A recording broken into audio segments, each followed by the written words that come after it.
Right.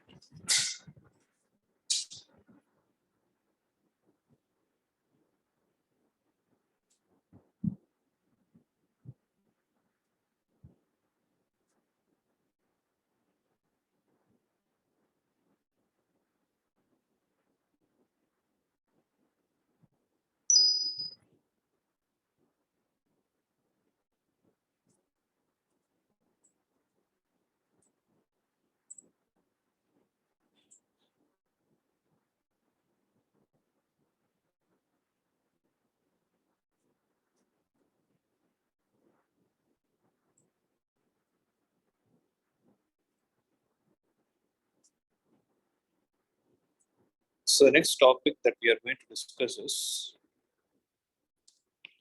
total internal reflection. Okay.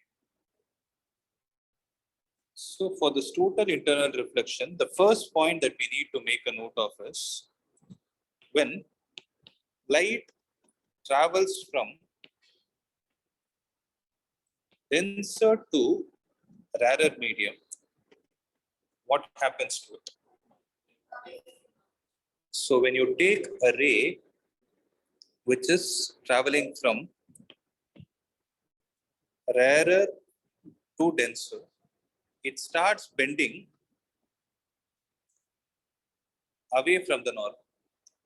So if I take this to be the angle of incidence, then this is going to be the angle of refraction. Oh, sorry. When it travels from denser to rarer. Okay. Similarly, when the ray travels from, sorry, that is when you increase the angle of incidence from I1 to I2. Okay. The angle of refraction will also start increasing. Suppose you increase it to a certain value, which I call it as I3, at which the refracted ray starts grazing along the surface. What do I mean by grazing? So grazing means it exactly moves along the boundary. So when this happens, then the scenario looks like this.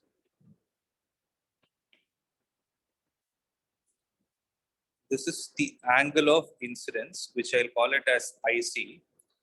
And the angle of refraction is 90 degrees. Is that clear? So if I take this medium to be mu1 and this to be mu2, then applying Snell's law, then on applying Snell's law, what do we get? Mu1 into sine IC is equal to mu2 into sine 90 degrees. So sine IC will be equal to mu2 divided by mu1 if mu2 is equal to 1.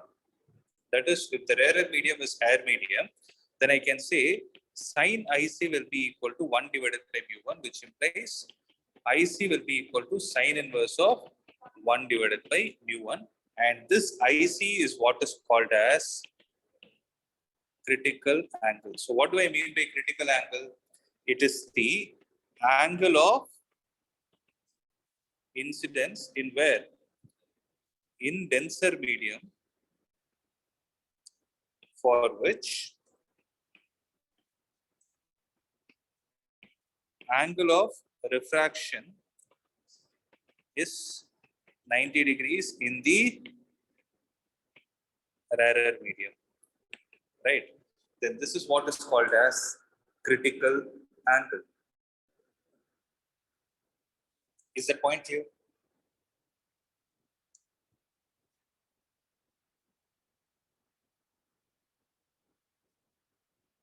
Now, the next point is, what if the angle of incidence is greater than IC? Then the ray starts bending back into the same medium, and this kind of a phenomenon is called total internal reflection.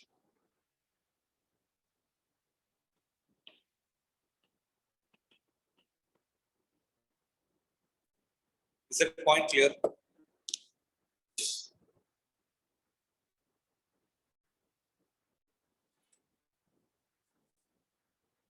Okay. So I'll just be back.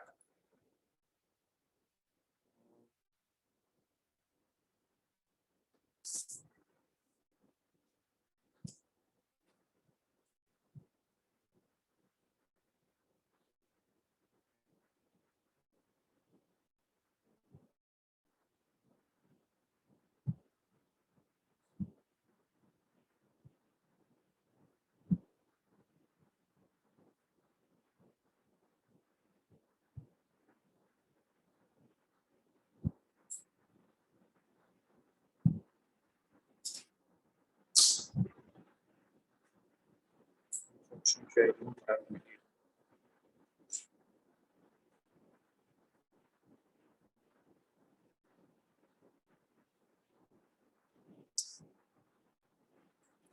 So I don't have them. You have your textbook.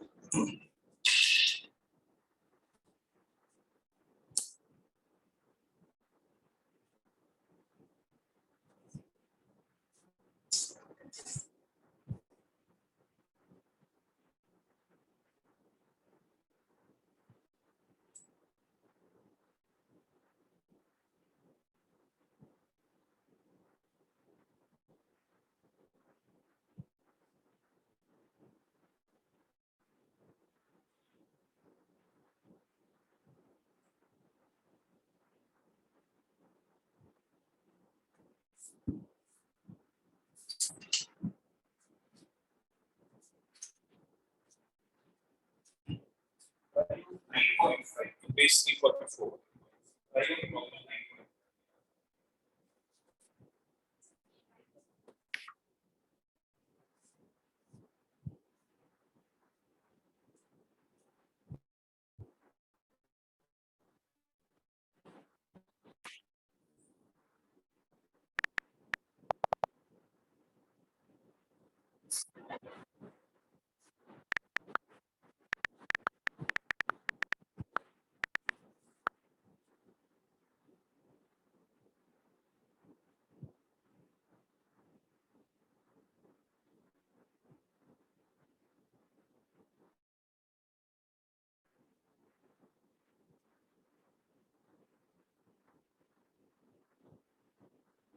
Page number 344 order.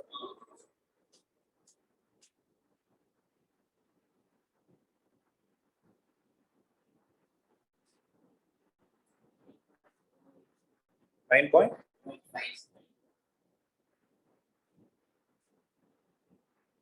Try this.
So many problems are there.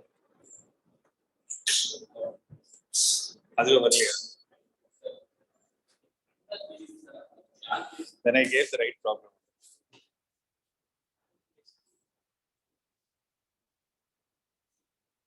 What is the time? 7:46. Sorry.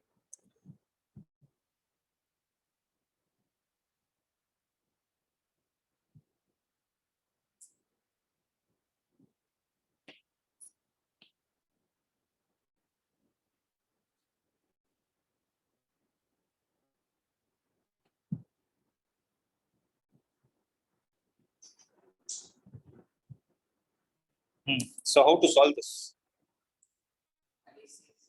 So there is a tank. At the bottom of the tank, there is a luminous object, right? So definitely the water is filled to some level. Is that right? So from here, so water is to the depth of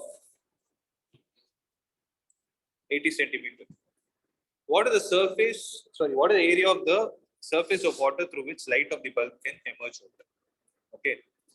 So refractive index of water is 4/3, and refractive index of outside medium is 1. That's what they've given. 1.33 is 4/3. So when the light is incident normally, that is when the angle of incidence is 0 degrees, the light travels without any deviation. So when the light is traveling from denser to rarer medium, there will be one particular point of incidence for which the angle of refraction will be 90 degrees. So same is the case here also. Okay.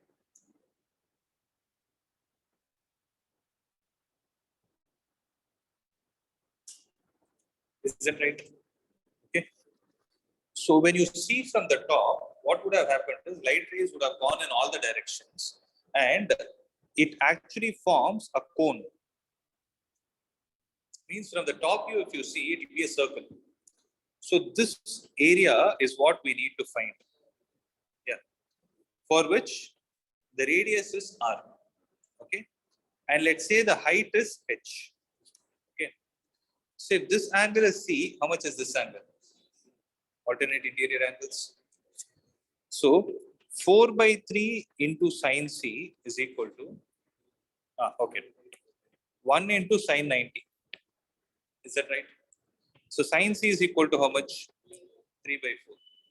Right. Let this be 3 by 4 only, no? Is it looking like 7? Okay. So 3 by 4. Now, if I take tan c will be equal to r divided by h. So sin c is 3 by 4 means tan c will be 3 divided by root of 16 minus 9. So root 7 is equal to r divided by h is 80. So which implies r is equal to 240 divided by root 7 or 240 root 7 divided by 7.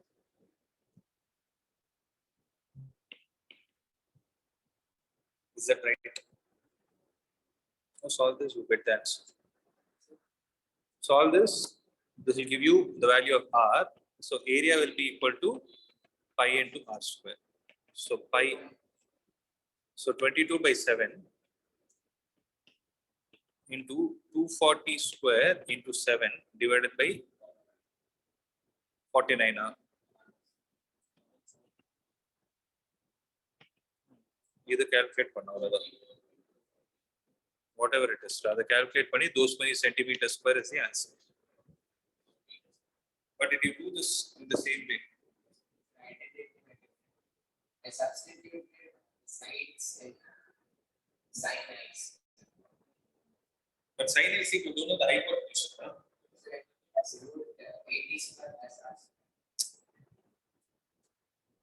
Unnecessarily, that is where you would have got stuck. You would have got a quadratic equation, breaking your head to solve it. Right?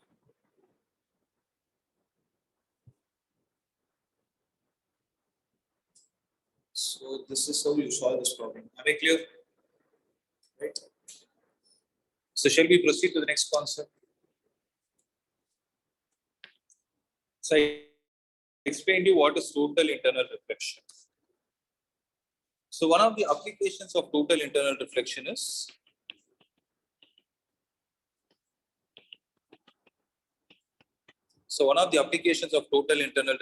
is optical fiber. Okay. So this optical fiber part, I'm giving it as self-study. Will you do that? Can I trust you? Okay. This part alone I'm giving it as self-study because it is too much of theory. Okay. Now, with this, we are done with the refraction that is taking place at the plane surfaces. Okay, we'll discuss another plane surface also, that is prism. Right? So basically, what is a prism?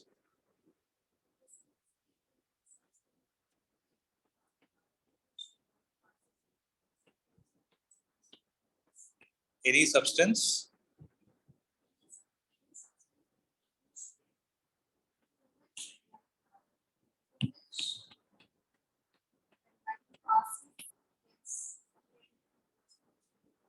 that is dispersion.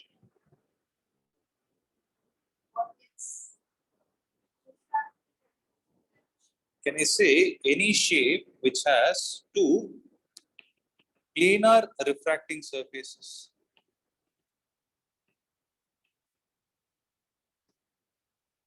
So any shape that has two planar refracting surfaces is basically called as a prism. So I can think of one of the prism as a triangular prism.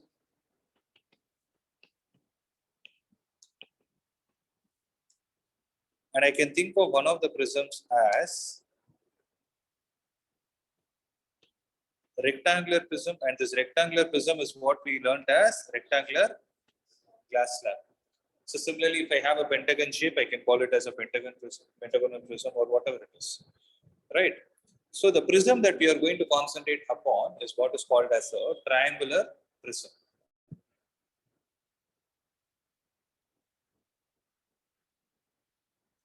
So when you take this triangular prism as ABC, the apex angle of the prism is called as, it's called angle of prism or the refracting angle of prism also. So some books refer to it as the refracting angle of prism. Okay.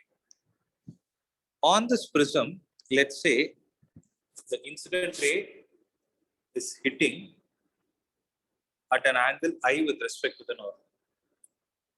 Had the first surface not been there, the light ray would have traveled in the actual path of this way. But outside medium is rarer and inner is denser, and again outside is the same rarer medium. So when light travels from rarer to denser, it starts bending. It starts bending towards the normal. Okay, let me redraw it. It starts bending towards the normal. It's not appearing parallel to the base, right? Yes. So at the second point of incidence, if I draw another ray, other normal, then the ray starts bending away from the normal, right? Where I'll call this angle as R1, this angle as R2, and this angle as E. Is that right? Can I say that? Okay. Now, if I take the outside medium's refractive index to be mu1, here mu2 and mu3, then mu1 into sin I is equal to mu2 into, oh, 1 minute, wait. Actually, mu1, mu2, and mu3 are not needed. Sorry, guys. This is not needed as of now. So what I would say is, if I extend the incident ray and if I extend the emergent ray in the backward direction, then I get another angle here. What is that angle called as? It's called angle of deviation. So delta is called as angle of deviation. Okay. Now, let me draw a better diagram just for the sake of finding the angles.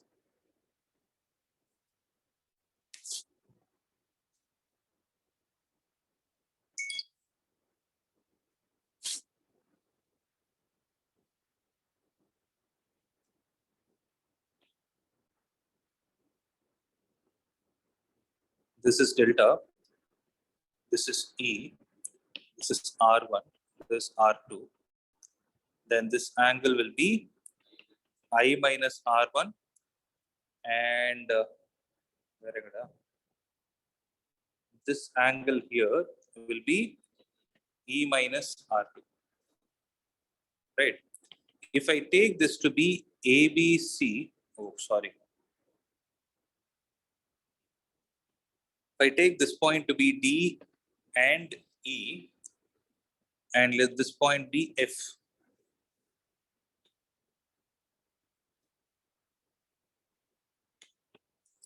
D, E, and when you take this line to be in this way, this is delta, this is I minus R1, this is E minus R2.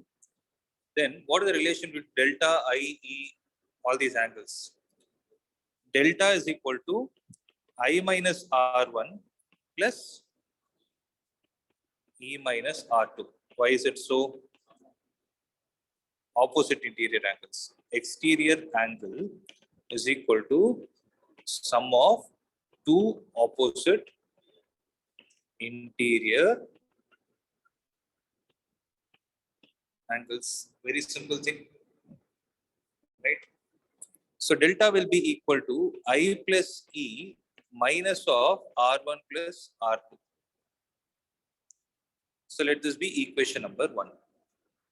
So what is delta? I already told you it is the angle of deviation. Right. Now the next question is, if I extend this normal and this normal, they meet at point, let's say D, E, F, let's say this is G. Then if I take the quadrilateral ADGE, if I take the quadrilateral ADGE,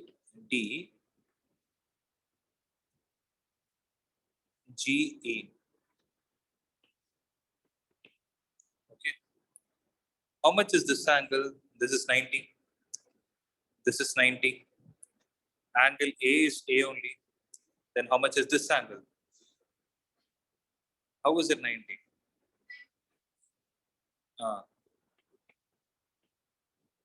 90 minus A.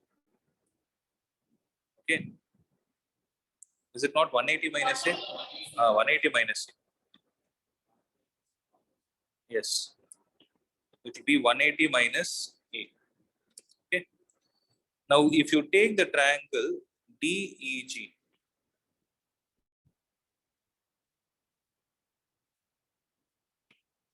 if you take the triangle DEG,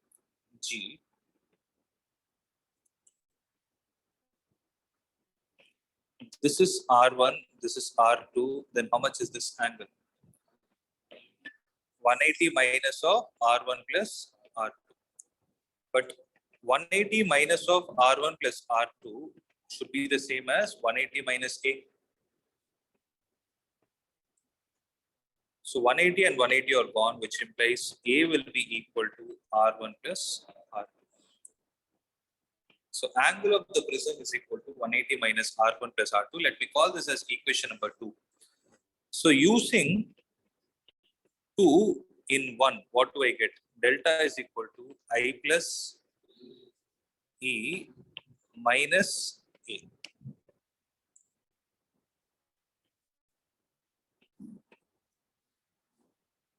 And the angle of deviation is defined as the sum of the angle of incidence plus angle of emergence minus the angle of the prism itself. Is that right? Please make a note of this.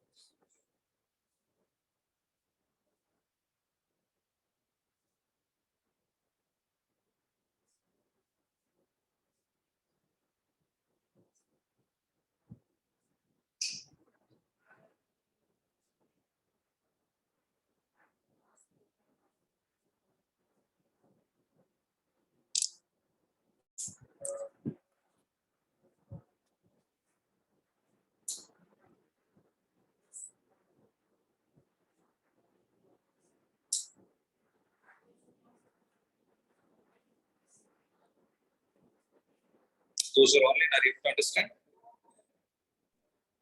Yes, sir. So the next concept that we need to discuss is, there is something called as angle of minimum deviation. I suggest everybody to write it along with me.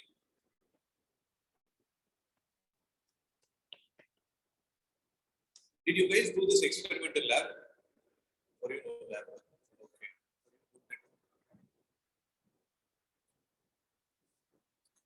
So here if you see,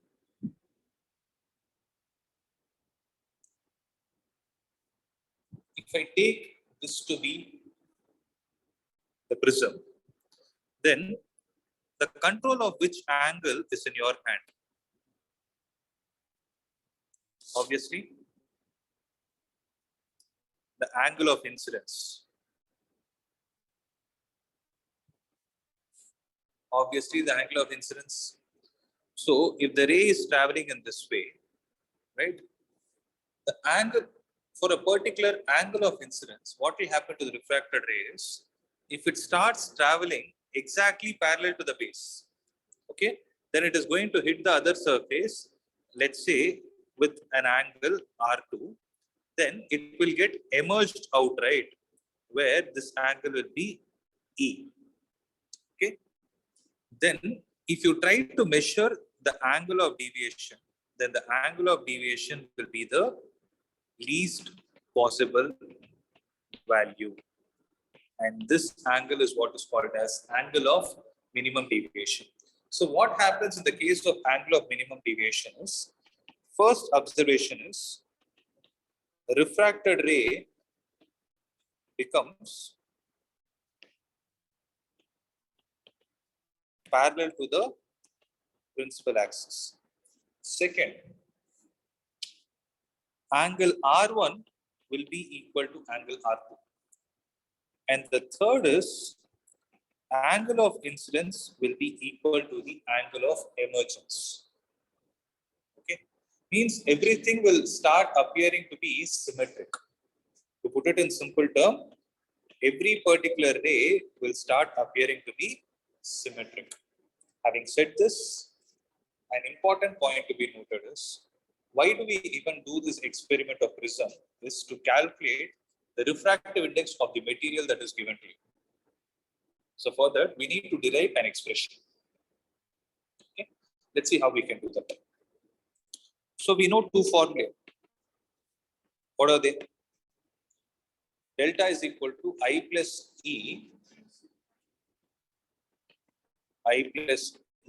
minus A. But what is happening in the case of delta minimum? Delta M stands for, spelling mistake, minimum deviation. So angle of minimum deviation is how much? During the condition of minimum deviation, I and E are same. So I plus I minus A. So from this, what I can say is delta M is equal to 2I minus A, or I can say 2I is equal to A plus delta M, or I is equal to A plus delta M divided by 2.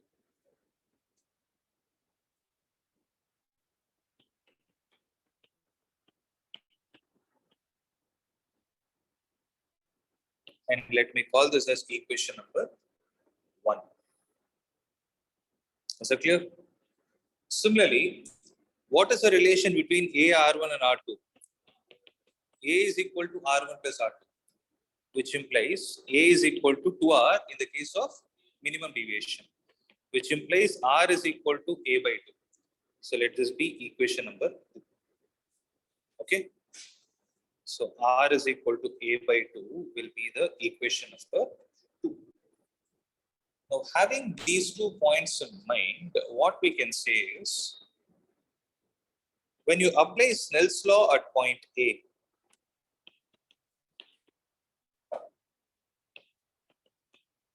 what I can say is 1 into sin I will be equal to mu into sin R, which implies mu will be equal to sin I divided by sin R.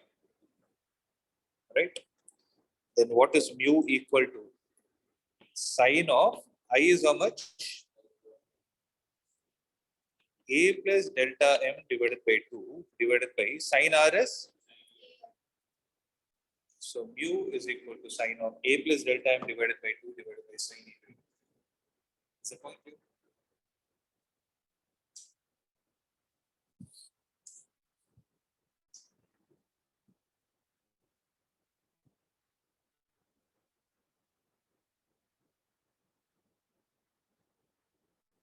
So this is how you find the refractive index using the angle of minimum deviation. And the last point that is to be known is, when you draw a graph showing the variation of delta versus I, okay, first the graph will decrease and then it will increase in this way, so that there will be one particular angle of incidence which is also equal to the angle of emergence, at which I can say that the angle of deviation is least. Is this point clear? Which both medium? The outside medium, right? Yeah. So generally when you're performing this experiment, you don't perform with two medium. Okay. So this is how it looks. Is it clear? So this is the graph for variation of delta versus I. So delta is the angle of deviation and I stands for the angle of incidence. Am I clear with this? Right? So this is all about what are the concepts we discussed? This is all about the concepts of total internal reflection and prism. Okay. So I've seen mostly problems based on prism. They'll ask you a lot of problems, so it's better to practice. So as I told you, once this chapter is over, it will do a lot of problems. I have worksheets, but it is not there in this chapter. I have to try to do it. Okay. So tomorrow we will start the concept of refraction at spherical surface. Okay. So that's it from my side for today. Those are online. Any doubt? No, sir. Nithilan, Uma, Ritika, any doubt? No, sir.